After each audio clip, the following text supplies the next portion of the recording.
సాయిబాబా పారాయణములో మొదటి రోజు పారాయణములో మనం ఓం చెప్పుకున్నాము. ఈరోజు జన్మ సాఫల్యము మోక్షము.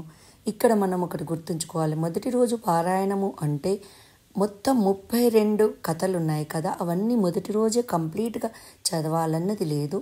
పారాయణంలో మనకు మొదటి రోజు పారాయణము, రెండవ రోజు పారాయణము, మూడవ రోజు పారాయణం అంటూ ఇచ్చారు కాబట్టి అలా చెప్పడం జరిగింది. ఇప్పుడు మొదటి రోజు పారాయణంలో మనం నిన్న ఓం చెప్పుకున్నాము. ఈరోజు జన్మ సాఫల్యము మోక్షము. జై సాయిబాబా. మన ఈ జన్మకు సాఫల్యము కైవల్యం ఒక్కటేనని ప్రబోధించాడు సద్గురు శ్రీ సాయిబాబా. అటువంటి మానవ జీవన పరమావధి అయిన మోక్షాన్ని పొందడానికి జ్ఞానమొక్కటే సాధనమని, ఆ జ్ఞాన సముపార్జనకు సద్గురు సాహచర్యమొక్కటే సరి అయిన మార్గమని పవిత్ర గ్రంథాలన్నీ ఎలుగెత్తి చాటుతున్నాయి. అయినా అనేక మందికి ఒక సందేహం కలగవచ్చును. జ్ఞానం కోసం వేరే ఎవరినో ఆశ్రయించడం దేనికి? ఆ పాటి జ్ఞానం మనకు లేదా అని. కానీ నిజమే ఉంది, మనమందరం కూడా అపారమైన జ్ఞానం ఉంది.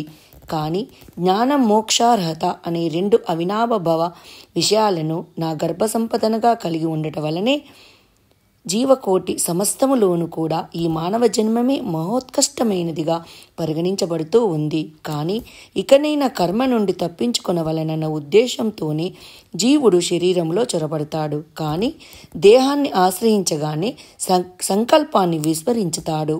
శ్రీ సాయిబాబా సెలవిచ్చినట్టు మరికొద్దిసేపటిలోనే జన్మించుతాడనక కూడా మాతృగర్భంలోని మహాజ్ఞానిగా విరాజిల్లే ప్రాణి సరిగ్గా జన్మించే సమయానికెల్లా తన జ్ఞానాన్ని మాత్రం ఆ మాతృగర్భంలోనే జారవిడిచి కేవలం దేహిగానే లోకంలోకి రావడమో, లేదా భూపతనం కాగానే తన తనువు మీద చిలకరించబడే కలినీలాల ప్రభావం వలన మాయ పరిరంభణం చేత విస్కృత జ్ఞానిగా మారిపోవడమో మాత్రమే జరుగుతూ ఉంది. బహుశా ప్రాణి పుట్టగానే ఏడ్చేది తల్లిపాల కోసం కాదేమో, మరుగున పడిపోయిన ఆ మహాజ్ఞాన భాండారం కోసమేనేమో. ఏది ఏమైనా మాయా పరివేష్టనం వల్ల మాతృస్తన్యాన్ని మరిగి తత్వాన్ని విస్మరించి అమ్మానాన్న వంటి బాంధవ్యాల బందికానలో పడి ఆత్మనైజమైన సత్ చిత్ ఆనందాలకు ఎడమయి ఆత్మేతర వ్యసనాలతో అజ్ఞానపు టూబిలో అడుగంటు కూరుకొని పోవడమే జరుగుతూనే ఉంది. చతుర్విధ పురుషార్థాలలో అత్యంత ప్రధానమైన మోక్షం పట్ల ఉపేక్ష వహించి కేవల దేహాశ్రితులు పునర్జన్మదాయకాలు అధిత్రికము అయిన ధర్మార్థ కామాలే తిరమని నమ్ముకొని దేహమే తానని, మోహమే తత్వమని భ్రమసి దైహిక వాంఛోపశమనార్థం కామాన్ని, తత్కమోపశమనార్థం ఆలుబిడ్డనని ఆశ్రయించి ఆ సంసార పోషణార్థం అర్ధార్జనాపరుడైపోతాడు. ఎక్కడో 100కో 1,00,00,000కో ఒక్కరు మాత్రమే ఏ పూర్వకర్మ పరిపాకం వలననో కేవలం ధనలుబ్ధులే కాకుండా ధర్మాచరణ తత్పరులుగా కూడా పరిణమించినప్పటికీ తద్ధార్మణచరణ నిమిత్తము కర్మకాండలలో మునిగిపోయి ఆజ్ఞా ఉద్యమము వలన కర్తృత్వాహంకారాన్ని వహించి పునఃపుణ్య సముపార్జన తత్పరులు మరో ఉత్తమ జన్మార్హులుగా అవుతున్నారే కానీ ఈ భవబంధాల నుంచి ముక్తులు మాత్రం కాలేకపోతున్నారు.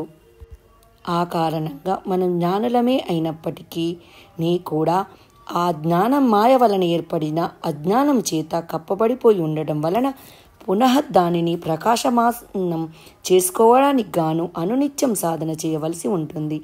ఈ విధంగా జ్ఞానోన్ముఖమై సాగించే సాధననే ఆత్మవిద్య, ఆత్మజ్ఞానం, బ్రహ్మ విద్య, బ్రహ్మజ్ఞానం, ఆధ్యాత్మిక విద్య అనే పేర్లతో పిలుస్తూ ఉంటారు. కానీ ఈ బ్రహ్మ విద్య కేవలం గురుముఖత పొందవలసినదే కానీ వేదాగమ పురాణాది శాస్త్రజ్ఞానము పొందుటకు అసాధ్యమైనది చెప్పబడి ఉండుట చేత బుద్ధిమంతులైన వారు ఈ ఆత్మవిద్యా సాధన కోసమై సద్గురు సాహిచర్యాన్ని పాటించకవలసిన వారే తప్ప ఎవరికి వారుగా స్వయం కృషి చేసుకొనుట అసాధ్యముగా గుర్తించుకోవాలి.